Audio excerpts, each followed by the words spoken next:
Hey everybody, Rory from A&S Gear. We have another gun from Defy Sports here. This is the Defy Conquest. Very similar in function and looks to Kingman or Spider products that you may be used to or have seen in the past. So go ahead and open this one up and take a look at it.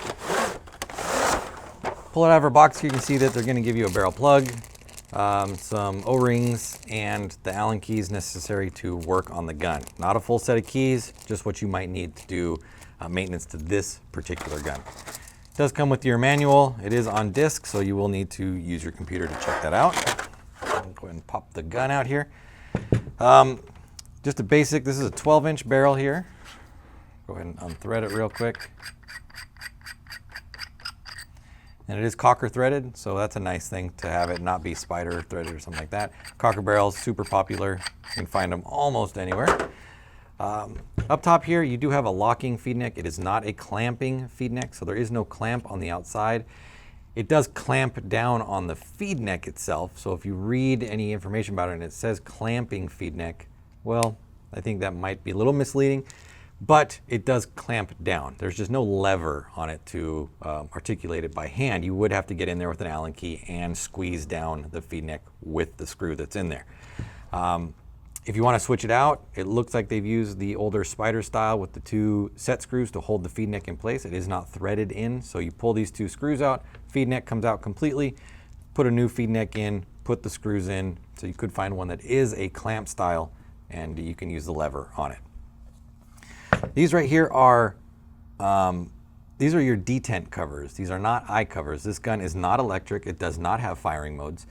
So don't think that these are covering your eyes because there are no eyes in it. Just detents, just a fancy plate to cover the detent for the system.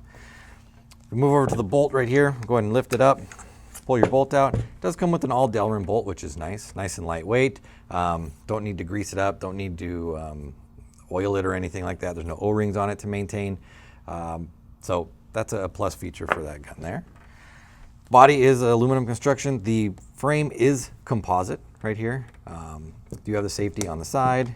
You can see right there, 2-finger trigger, composite trigger, and your covered steel braided line right here. I don't believe that this is actually macro line. It's just a covered steel braid. So you could switch it out if you wanted to. If you wanted to pull these fittings off and put a macro line setup on there, that's no problem. You could do that. Go ahead and we'll pull the bolt out here so you guys can check that out. I believe that this does unscrew.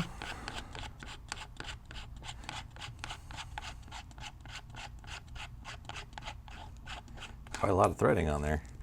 So your bolt guide is integrated into the back cap, so you don't need to worry about that falling out. This gun, to adjust velocity, you would adjust the screw right here, which actually will change where the bolt guide sits inside there. It'll either put more or less pressure on the mainspring. By screwing this in, you're going to compress the spring down, driving the spring forward harder. By backing it out, it's going to make it a little bit softer on the spring, and that will affect or change your velocity.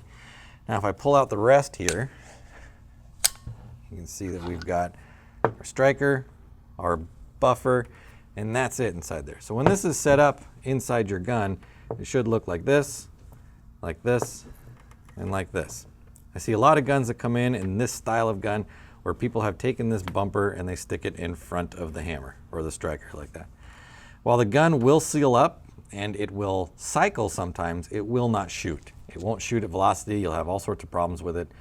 The striker or the buffer O-ring or buffer piece, donut, whatever you want to call it, does go around the spring, and that just protects the striker from hitting the back cap right here. When this compresses down, and those are going to run into each other, if this is missing, there can be damage created inside there. So make sure you put it together right if you do take it apart. So we'll go ahead and put it back together. Drop that in first.